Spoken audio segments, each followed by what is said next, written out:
ಎಲ್ಲಾ ಹಾನಿಯಿಂದ ಕೂದಲನ್ನು ರಕ್ಷಿಸುತ್ತೆ. ಬರೀ Amrit noni reach root premium hair oil. Lok Sabha चुनाव का 4 चरण संपन्न हो चुके हैं. पूरे देश के अंदर मोदी जी की जो लहर है वह एक सुनामी बनकर के सामने आ चुकी है. कांग्रेस नेतृत्व का इंडी गठबंधन पूरी तरह इसकी हवा निकल चुकी है. इनकी नकारात्मक राजनीति को जनता ने पूरी तरह खारिज किया है. मुझे आश्चर्य होता है कि कांग्रेस के अध्यक्ष मल्लिकार्जुन खड़गे जी, उनको सच बोलने की आदत डालनी चाहिए. यूपी में तो कांग्रेस का वैसे भी सफाया है, बूढ़ी नहीं खुलने वाली इनकी. और कांग्रेस हो या समाजवादी पार्टी, जिन लोगों ने हमेशा बंटवारे की राजनीति की हो, कांग्रेस का तो इतिहास है, देश को पहले बांटा, फिर जाति मत और मजहब के आधार पर पूरे देश को बांटा, क्षेत्र और भाषा के आधार पर बांटा. आज फिर उसी प्रकार की विभाजन की राजनीति ये लोग करके देश की पुण्य क्षति करना चाहते हैं. भारत का जागरूक मतदाता 2014 में कांग्रेस से पिंड छुड़ा चुका है. अब कांग्रेस कभी पुनः देश के अंदर सत्ता में नहीं आ सकती है. दूसरा, झूठ बोल करके गुमराह करने की जो राजनीति करते हैं. बाबा साहब भीमराव अंबेडकर का सर्वाधिक अपमान कांग्रेस ने किया.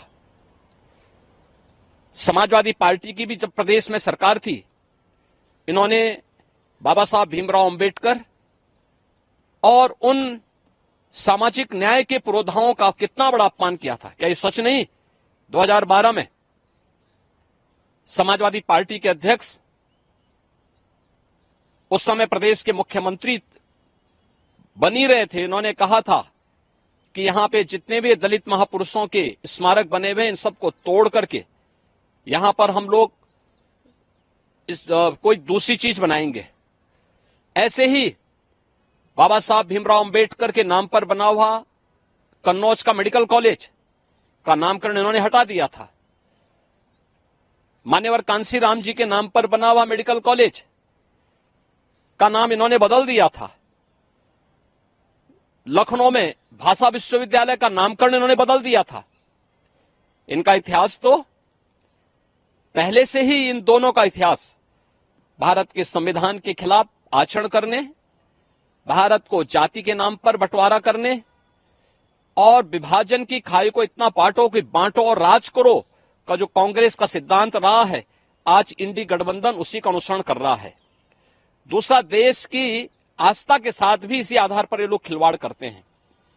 यही खड़गे जी है ना, जिन्होंने भगवान राम और भगवान शिव को ही लड़ाने का प्रयास किया था. यानी जब जातीय लड़ाई ये लोग नहीं करा पाए और जातीय संघर्ष के आधार पर वर्ग संघर्ष की स्थिति पैदा करने में विफल रहे, तो इन लोगों ने भगवान राम और भगवान शिव के बीच में ही लड़ाई करवाने का प्रयास किया था. ये तो इनकी क्षुद्र मानसिकता है जो इस तरीके से भारत की आस्था के साथ खिलवाड़ कर रहे हैं.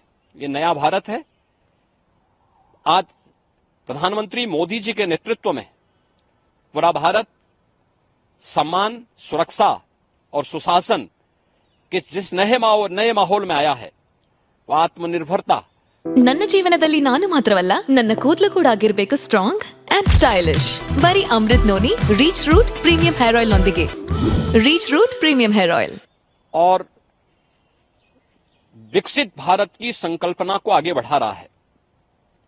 विकसित भारत की संकल्पना से बड़ा दुखद है कि जिस विकसित भारत में बिना किसी भेदभाव के हर एक गरीब के जीवन में परिवर्तन होने वाला है, उस विकसित भारत की संकल्पना से कांग्रेस, समाजवादी पार्टी और इंडी गठबंधन के नेताओं को चिढ़ क्यों है?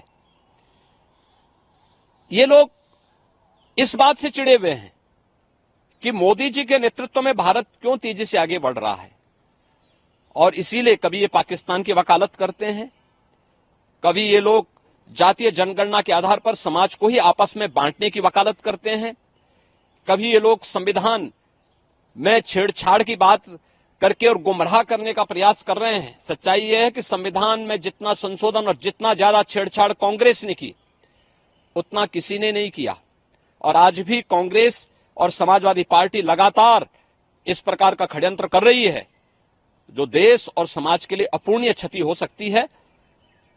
देश का जागरूक मतदाता कांग्रेस और इंडी गठबंधन से जुड़े हुए जितने भी दल हैं, जो आज अनुसूचित जाति, जनजाति और पिछड़ी जाति के आरक्षण के अधिकार पर सेंध लगाना चाहते हैं, इनको पूरी तरह 4 चरणों में खारिज कर चुका है। आने वाले चरणों में भी जो शेष 3 चरण हैं, इनमें यूपी के अंदर भी और देश के अंदर भी जनता जनार्दन पूरी तरह खारिज करेगी। क्योंकि अगर कांग्रेस नेतृत्व का इंडी गठबंधन आएगा तो ये राम विरोधी है, ये भारत की आस्था का विरोधी गठबंधन है, यह देश में अनुसूचित जाति, जनजाति और पिछड़ी जाति को मिलने वाले आरक्षण के लोग विरोधी हैं। ये लगातार इस प्रकार का षड्यंत्र कर रहे हैं। जो यूपीए सरकार ने पहले ही रंगनाथ मिश्रा और जस्टिस सच्चर की कमेटी गठित करके ओबीसी और एससी एसटी के आरक्षण में सेंध लगाने का प्रयास किया था, यह शरारत फिर से करेंगे। और आम जनता को भी उनकी खुशहाली देखने की बजाय ये लोग संपत्ति का सर्वे करा करके आम जनता को भी तबाह करके विरासत टैक्स के नाम पर औरंगजेब का जजिया कर लगाने का प्रयास करेंगे। औरंगजेब की आत्मा घुस चुकी है इंडी गठबंधन के अंदर। इस इंडी गठबंधन को, जो भारत की बर्बादी की कहानी लिखने की बात करता है और उस प्रकार के दस्तावेज अपने घोषणा पत्र के माध्यम से प्रस्तुत करता है, इनको एक सिरे से खारिज करना चाहिए। आज इस तरीके कोई लाभ, इसका कोई फर्क पड़ेगा नहीं? हम देखो, कोई फर्क नहीं है। इनको जनता पहले भी खारिज कर चुकी है। उत्तर प्रदेश में कांग्रेस हो या समाजवादी पार्टी, 2014, 2017, 2019, 2022 इन सभी चुनाव में मोदी जी के नेतृत्व में जनता जनार्दन ने मोदी जी को अपना पूरा समर्थन दिया, अपना आशीर्वाद दिया। 2024 में पूरे भारत में एक ही लहर है और वह है फिर एक बार मोदी सरकार का, अब की बार 400 पार का। और जो राम को लाए हैं हम उनको लाएंगे, इस संकल्प के साथ जनता जनार्दन कमर कस करके मोदी जी के साथ में है और मोदी जी को पुनः देश की सत्ता सौंप करके भारत को विकसित भारत बना करके भारत को दुनिया की एक बड़ी ताकत के रूप में स्थापित करेगा। ಅನುಕ್ಷಣದ ಸುದ್ದಿಗಳಿಗಾಗಿ ವಿಸ್ತಾರ ನ್ಯೂಸ್ ಯೂಟ್ಯೂಬ್ ಚಾನೆಲ್ ಸಬ್ಸ್ಕ್ರೈಬ್ ಮಾಡಿ. ಹೊಸ ಸುದ್ದಿಗಳ ನೋಟಿಫಿಕೇಶನ್ಗಾಗಿ ಬೆಲ್ ಐಕಾನ್ ಕ್ಲಿಕ್ ಮಾಡಿ. ಲೇಟೆಸ್ಟ್ ಅಪ್ಡೇಟ್ಸ್ಗಾಗಿ www.vistaranews.com ವೆಬ್ಸೈಟ್ಗೆ ವಿಸಿಟ್ ಮಾಡಿ. ಅಂಗೈಯಲ್ಲೇ ಜಗತ್ತಿನ ಸುದ್ದಿ ತಿಳಿಯಲು ವಿಸ್ತಾರ ನ್ಯೂಸ್ ಕನ್ನಡ ಆಪ್ ಡೌನ್ಲೋಡ್ ಮಾಡಿ.